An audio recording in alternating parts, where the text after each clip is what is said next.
आज ही मेरी शादी हुई थी, लेकिन विदाई के समय मेरी माँ ने कहा, सुरभि, अपने पति को शादी की पहली रात अपने पास मत आने देना। अगर शादी की पहली रात वह तेरे करीब आ गया तो वह तुझे तलाक दे देगा। इसीलिए मेरी इस बात का ध्यान रखना कि तेरा पति तुझे ना छुए। मैं हैरान होकर अपनी माँ को देखने लगी। मेरी माँ ने कहा, बस मेरी यही बात मान लो। बस अभी फिलहाल जितनी तुझे कोशिश हो सके अपने पति से दूर रहना। मैंने कहा, लेकिन मम्मी, ऐसा क्यों? वह मेरा पति है और वह क्यों मानेगा? और फिर अभिषेक ने कितनी जिद के बाद मुझे पाया है, फिर वह भला मेरे करीब क्यों नहीं आएगा? और फिर मेरी माँ ने मुझे ऐसी हकीकत बताई कि मैं कांप कर रह गई। मैंने कहा, माँ, आपको यह शादी नहीं करवानी चाहिए थी। आपको कम से कम अभिषेक की जिंदगी बर्बाद करने से पहले एक बार तो सोचना चाहिए था। जब यह सच्चाई अभिषेक को पता चलेगी तो उनका पूरा घर ही बर्बाद हो जाएगा। यह आपने अच्छा नहीं किया। मेरी माँ आंखों में आंसू आ गए थे। मेरी माँ ने मेरी यह सच्चाई मुझसे क्यों छुपाई थी? मेरी माँ ने कहा कि यह शादी अभिषेक की जिद पर हुई है। मैंने तो इस रिश्ते के लिए पहली बार में ही मना कर दिया था, लेकिन उन लोगों ने जब नहीं माना तो मैंने भी सोचा, अच्छा है, तू भी अपने घर की हो जाएगी। हो सकता है समय गुजरने के साथ तेरी जिंदगी में भी खुशियों के रंग भर जाए, क्योंकि तू कब तक हमारे दहलीज पर बैठी रहती? मैं क्या करती? उदास मन से ससुराल चली आई। मैंने ऐसा ही किया, पति को करीब ना आने दिया। सुहागरात के कमरे में वह बेड पर बैठा मेरे हुस्न की तारीफें कर रहा था, और जैसे ही उसने मेरा हाथ छुआ मैंने उसे पीछे की तरफ धकेल दिया।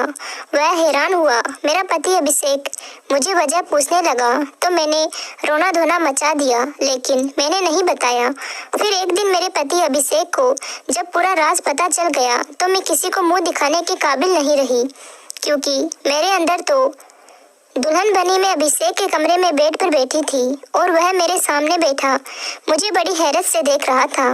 मेरा पूरा शरीर इस समय बुरी तरह से कांप रहा था। मैं पूरी बर्फ की तरह ठंडी पड़ चुकी थी। सामने बैठा मेरे पति की तेज नजरें मुझे अपने शरीर के आर पार होती महसूस हो रही थी। वह कहने लगा, क्या बात है सुरभि, क्या यह शादी तुम्हारी मर्जी से नहीं हुई है? मैंने अपनी नजरों को उठाते ही उसे देखा तो अपने आंसुओं को रोक नहीं रही थी।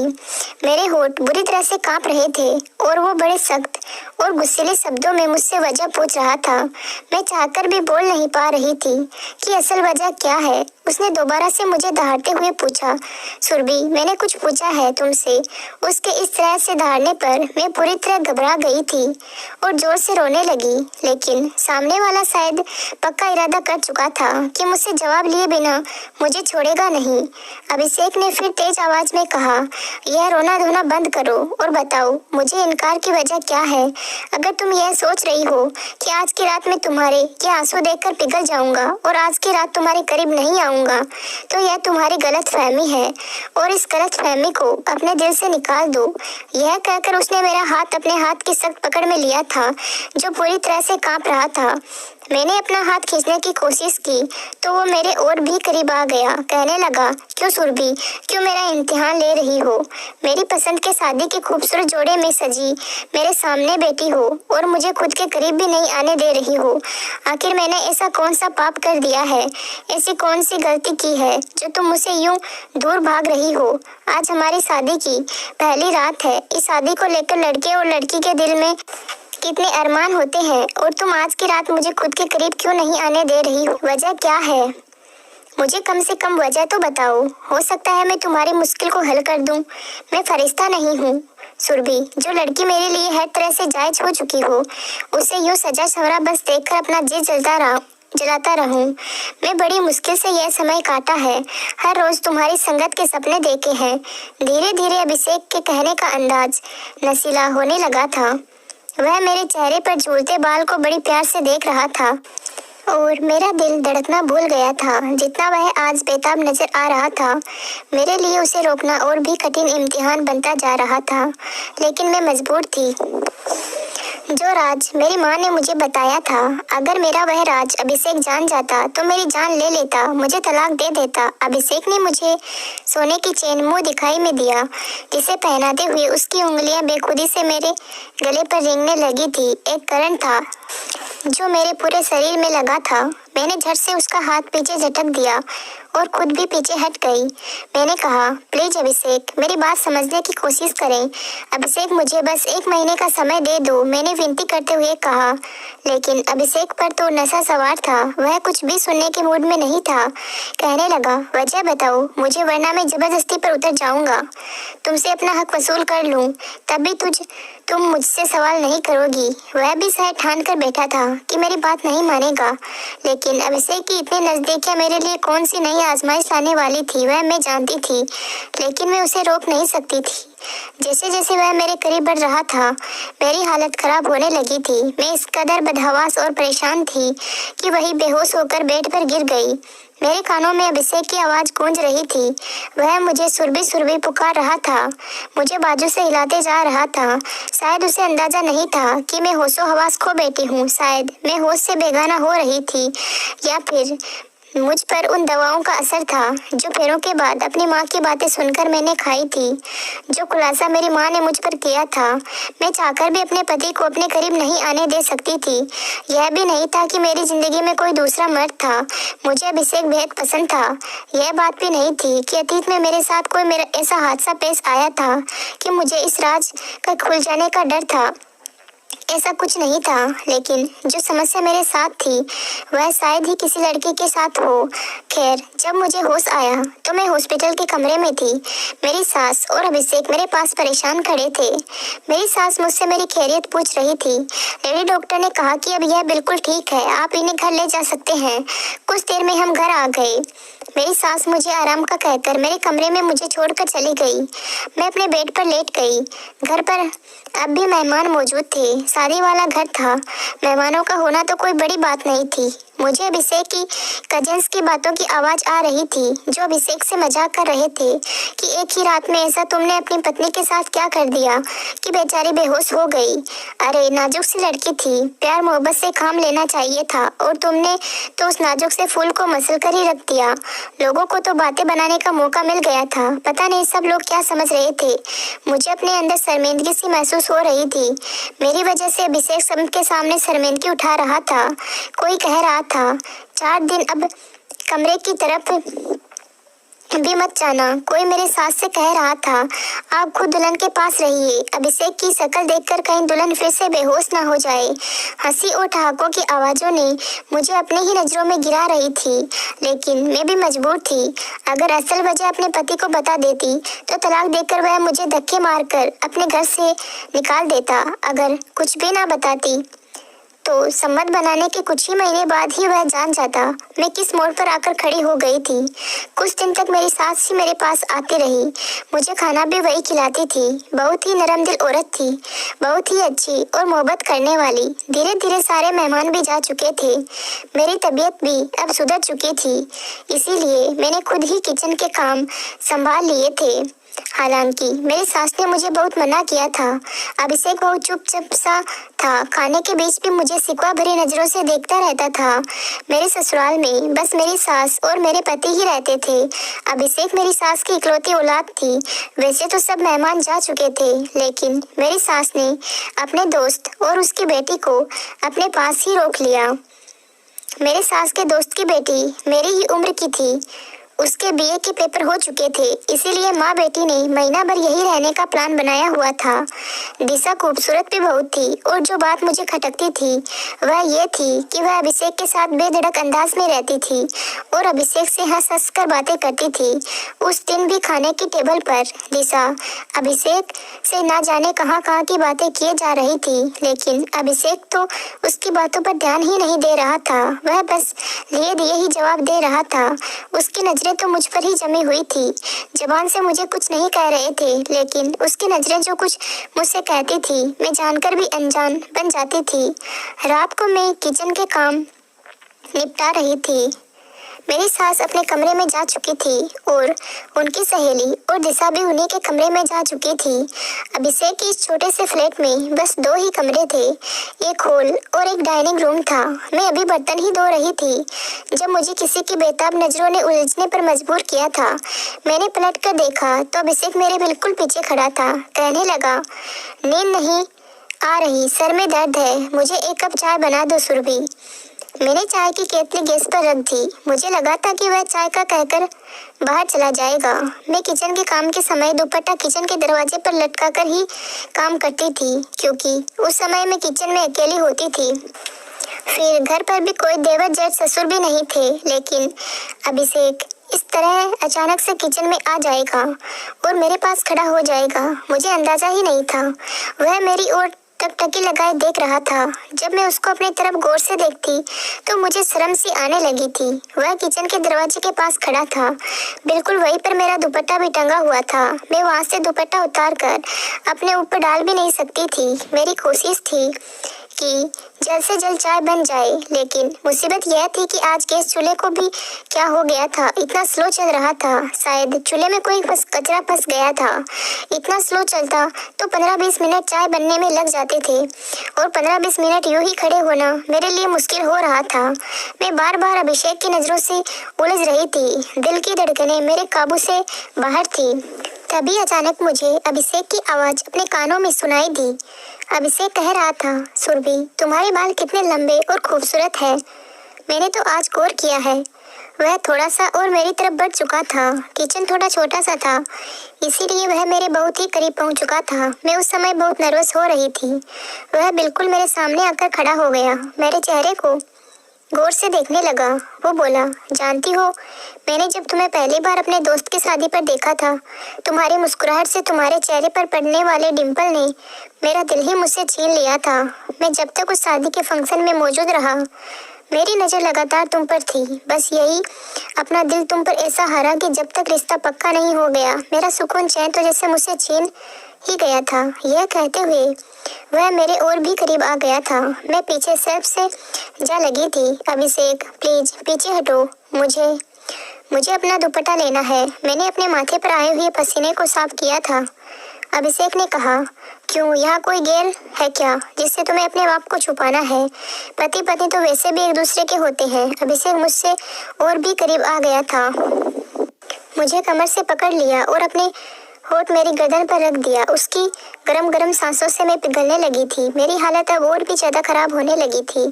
इससे पहले कि वह मेरे चेहरे को अपने हाथों में लेता, मैं उसे पीछे धक्का दिया और किचन से बाहर निकल गई और तेजी से अपने कमरे में जाकर दरवाज़ा बंद कर लिया। मैं कैसे अभिषेक की बढ़ती हुई बेकरारियों को रोक सकती थी? वह पति था मेरा, मुझसे मोहब्बत करता था।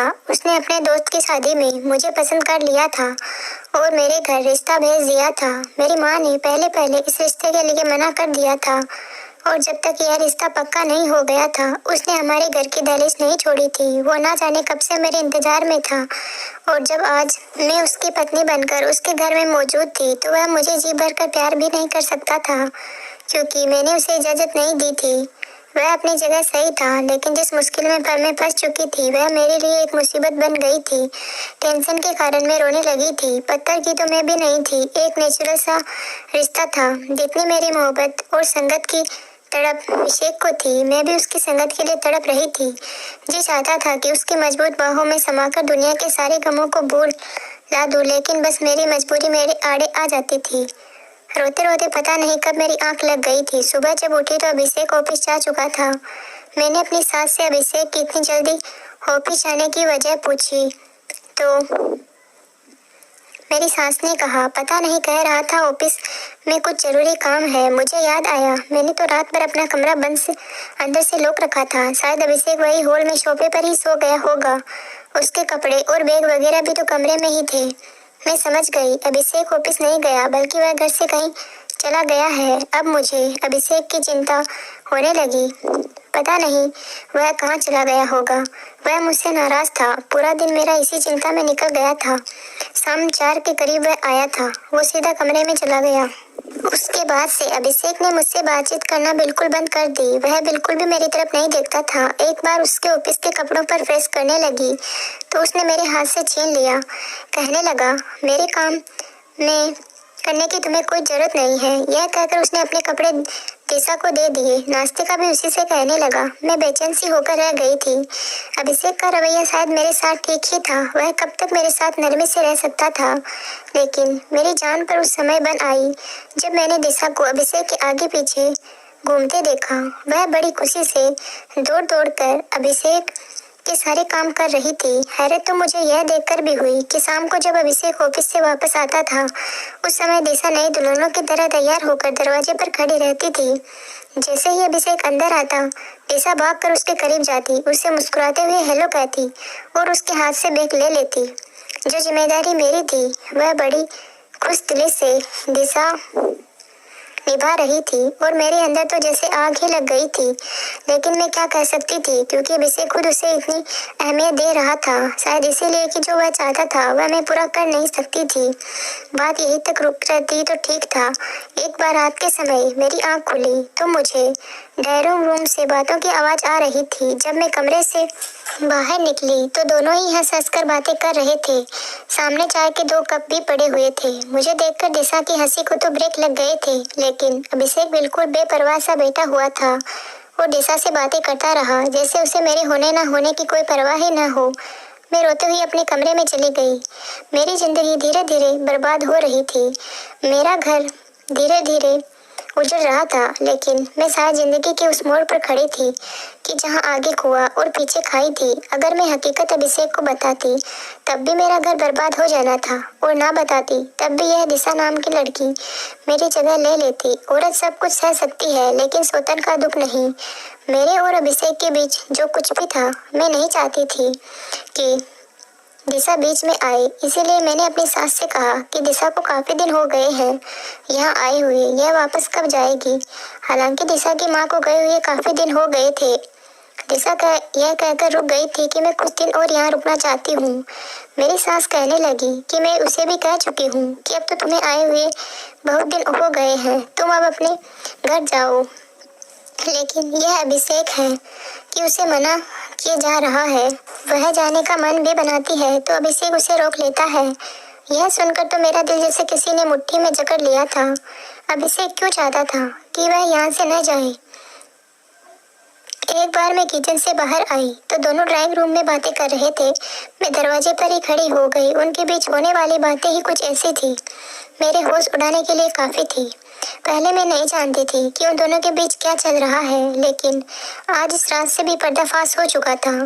मैं तो इस गलतफहमी में जी रही थी कि अभिषेक मुझसे मोहब्बत करता है, लेकिन हकीकत तो शायद कुछ और ही थी, क्योंकि जो मैंने सुना था उसके बाद मेरे दिल में यह जलजला सा आ गया था कि मेरा पति मुझसे मोहब्बत नहीं करता है। शायद यह शादी उसकी मजबूरी रही होगी, वरना मोहब्बत तो उसे दिशा से ही थी और दिशा उसके कहने पर ही यहाँ रुकी हुई थी। मैं रोते हुए अपने कमरे में चले गई। रात का खाना भी नहीं खाई थी।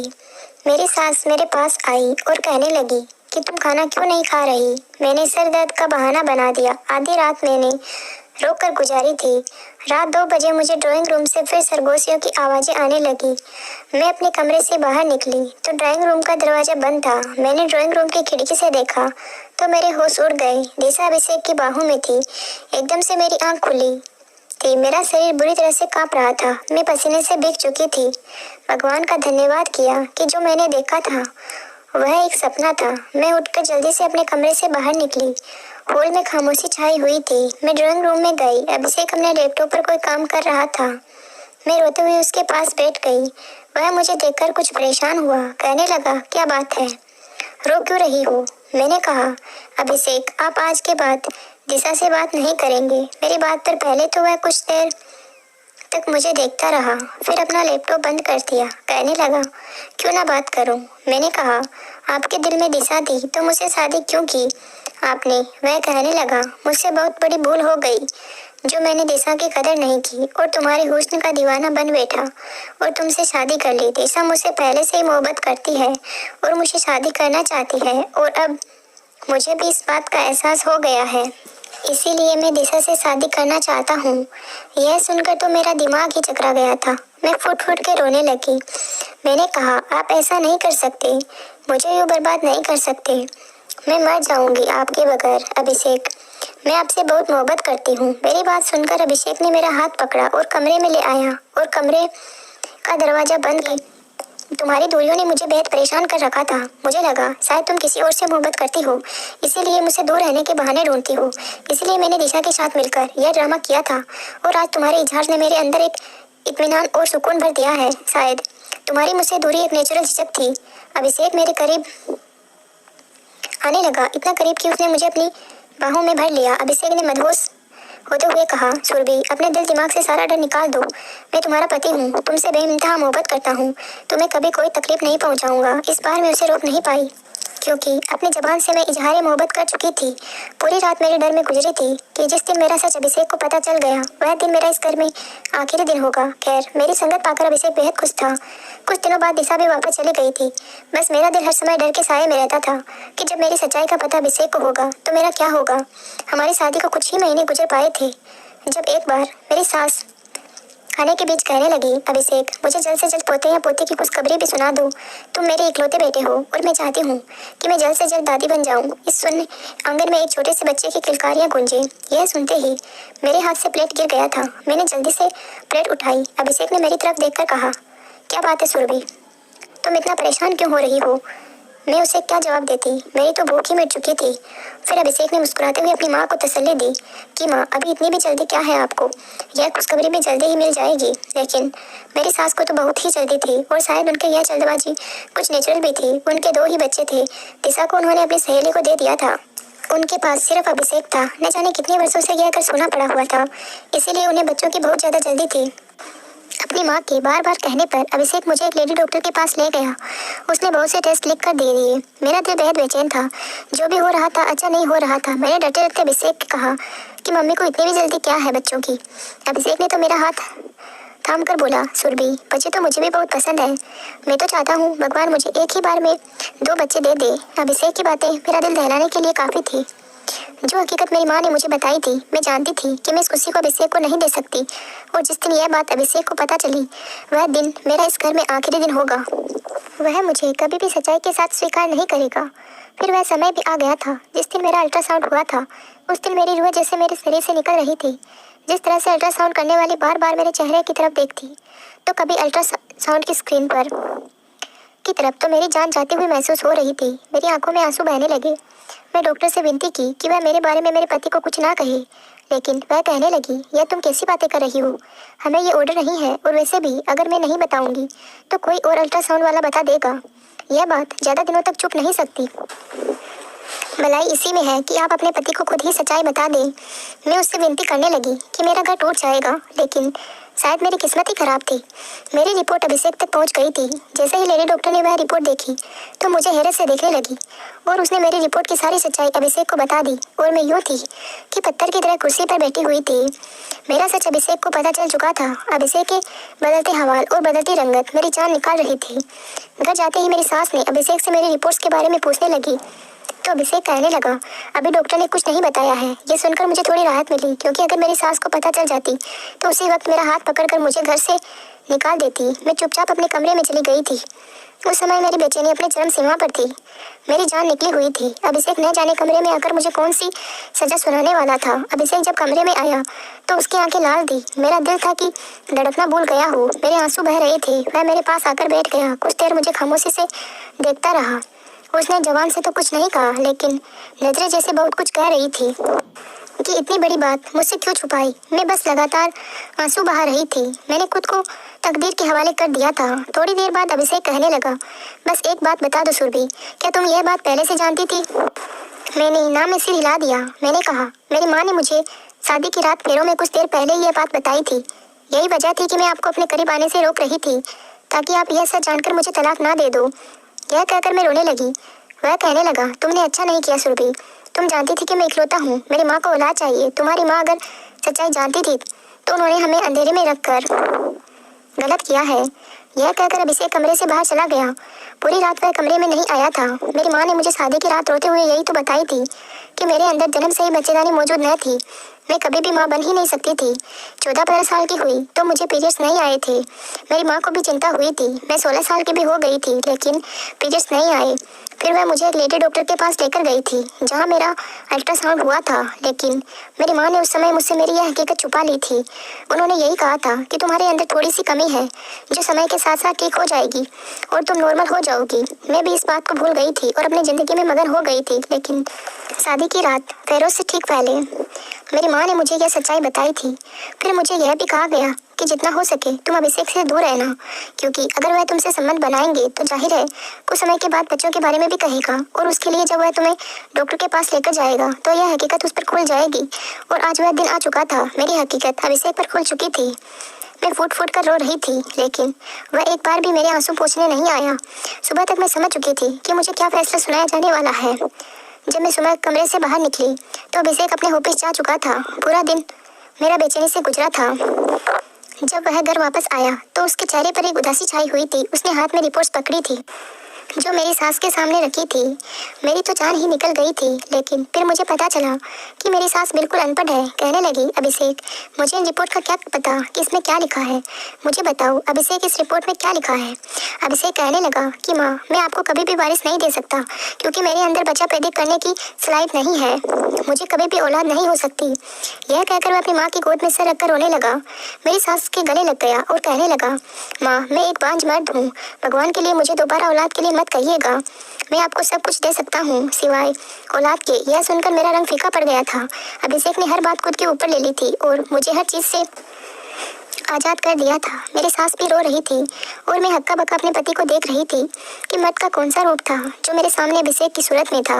मेरी सास ने जब खूब सारे आंसू बहा लिए तो कहने लगे, कोई बात नहीं अभिषेक, तू अनाथ आश्रम से कोई बच्चा ले लेना और हम उसे अपना समझकर पाल लेंगे, लेकिन तुम अपना दिल बुरा मत करो। मैं कभी भी तुम्हें दोबारा औलाद के लिए नहीं कहूँगी। कमरे में आकर अभिषेक बेड पर बेचैन सा होकर लेट गया था। मैं उसके पास बैठ गई, उसके पैर पकड़ लिए। मैं रोने लगी। मैंने कहा कि आपने ये क्या किया, मेरी कमी को अपने सिर पर ले लिया। उसने मुझे बाजू से पकड़ा और अपने पास बिठाया। कहने लगा कि पति पत्नी एक दूसरे का अंग होते हैं और हमारे बस शरीर के साथ साथ हमारे अंदर की कमियों को भी छुपा लेता है। तुम मेरी हो सुरभि, तुम्हारा ऐब मेरा ऐब है, तुम्हारी कमी मेरी कमी है और तुम्हारी खूबी मेरी खूबी है। मैं यह नहीं कहता कि यह सब मेरे लिए आसान था, लेकिन मैं तुम्हें भी नहीं छोड़ सकता था। इस सब में तुम्हारा कोई कसूर नहीं है। यह कहकर अभिषेक ने मुझे अपने सीने से लगा लिया। मैं दुनिया की सबसे खुशनसीब औरत हूँ जिसे अभिषेक जैसा पति मिला। आज हमारी शादी को 5 साल गुजर चुके हैं। दिशा की भी शादी हो चुकी है और उसने 2 जुड़वा बेटों को जन्म दिया था। एक बेटा दिशा ने मुझे और अभिषेक को दे दिया। मैंने खुशी खुशी दिशा के बेटे को अपना लिया था। अब अभिषेक, मैं और मेरी सास बहुत ही खुश हैं। उस बच्चे को पाकर ऐसा लगता है जैसे हमारा परिवार अब पूरा हो चुका है।